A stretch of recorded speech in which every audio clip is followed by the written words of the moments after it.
Chapter 24. Small woman with gray hair opened the door to Logan's house. She had on the ugliest Christmas sweater Kira had ever seen, and that was saying a lot after she'd seen the sweater with Marine's dogs on it. "You must be Bennett," she cooed, scooping Bennett into a tight hug before pulling back to study him. "You are the spitting image of your sister." Bennett shifted next to her.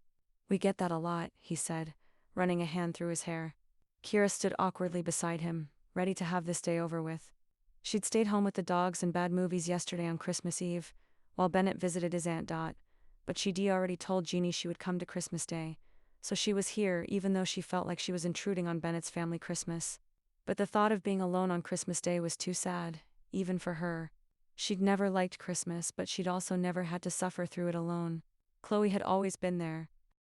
So now here she was, her fake smile plastered on her face and the pie she'd picked up at the bakery in her arms, wishing she was drunk in front of her own fireplace instead. And here's Kira, the woman, Logan's grandmother, obviously. Turned her attention to Kira. "Jeannie mentioned you two had been shacking up together." Heat flooded to Kira's cheeks. Could anyone do anything in this town without everyone knowing about it? Single quotes. Logan's grandma patted her arm. "Good for you, sweetie."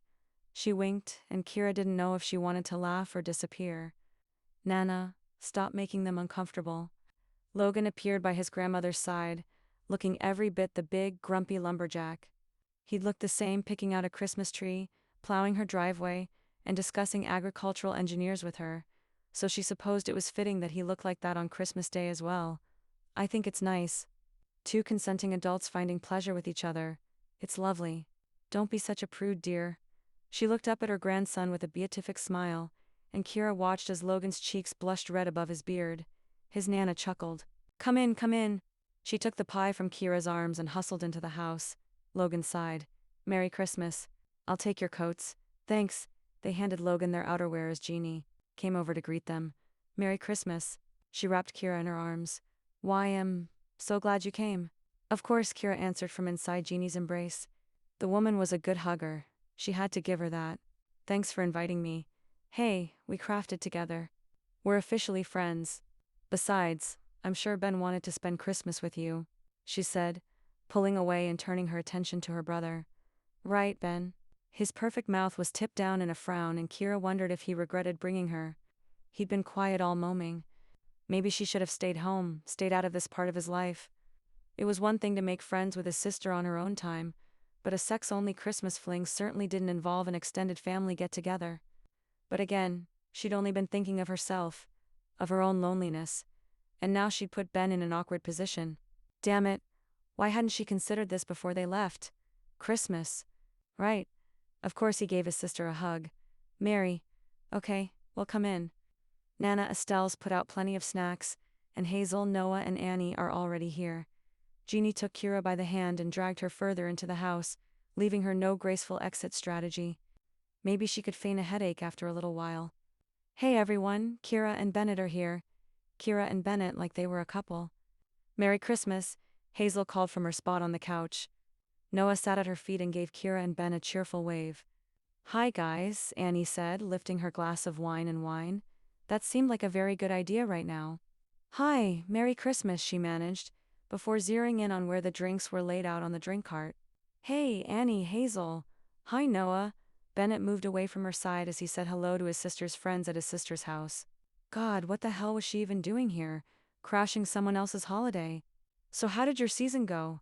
Annie asked. She was curled up in a chair by the fireplace. The room was cozy and warm without the need for blanket doors. "It was nice. It went pretty well.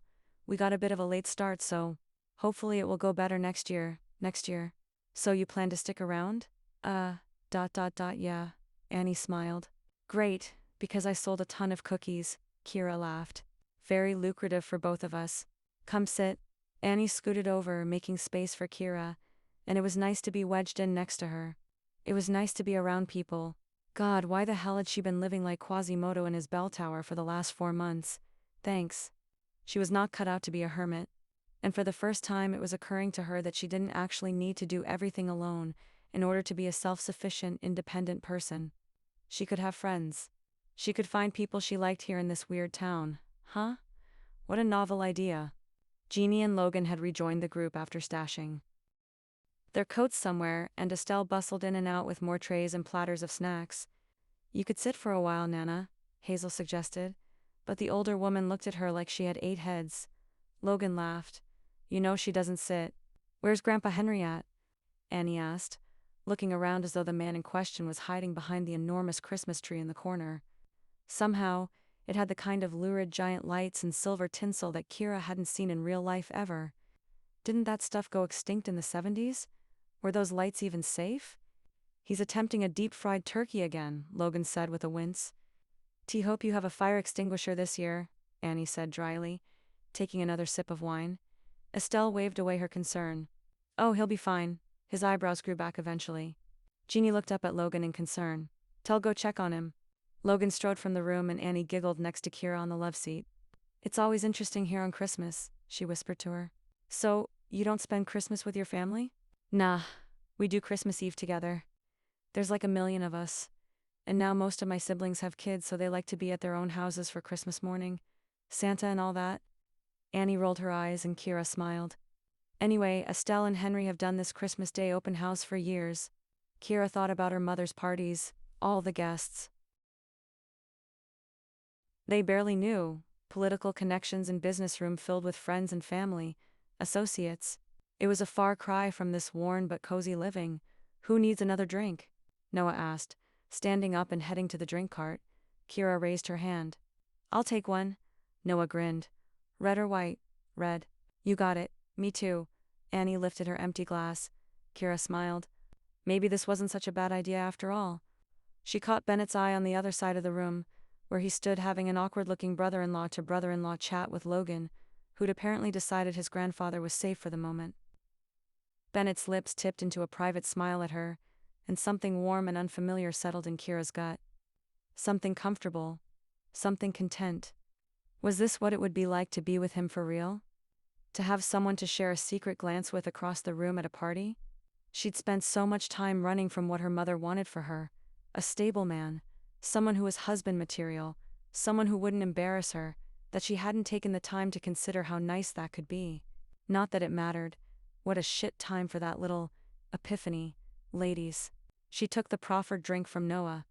"Cheers," Annie said, clinking her glass to Kira's. "To a successful new year." "Cheers," Kira said, dragging her gaze from the man she couldn't have. "To a profitable new year." Annie grinned. "Tea like you and just like that." A little piece of her heart slotted back into place. Maybe she was likable. Maybe she could find people other than her own sister who would treat her kindly. Maybe she didn't need to be lonely. Tea like you too. Annie tensed next to her. Oh hell no. Her gaze had turned to the hallway where a man had just arrived with a small blonde woman next to him. "What is it? He brought a date to Christmas?" Annie's hiss was not nearly as quiet as she intended, and the man turned and locked eyes with her. Kira's head swiveled between the two of them. Who is he? He's a bastard. That's who he is. He definitely heard her and responded with a smirk, and a slight dip of his head like he was acknowledging that he was in fact a bastard. Kira could feel the rage emanating off of Annie. An ex, Kira guessed. Not exactly. Annie was still staring daggers at the man, but he'd turned to greet Logan and Jeannie. The woman beside him laughed nervously, and Annie nearly snarled. There were clearly forces at play there that Kira didn't understand, but she definitely wanted to. "Want me to slit his tires?" she offered. Annie burst out laughing, leaning against Kira's arm. "No, but I like you even more now." Kira smiled, laughter bubbling out of her too. With or without Bennett, she could still make a life here. In fact, she definitely would make a life here. It was what she had wanted from the start. "So, Hazel," she said, turning her attention to Jeannie's other friend. "When's the best time to start planting a cucumber garden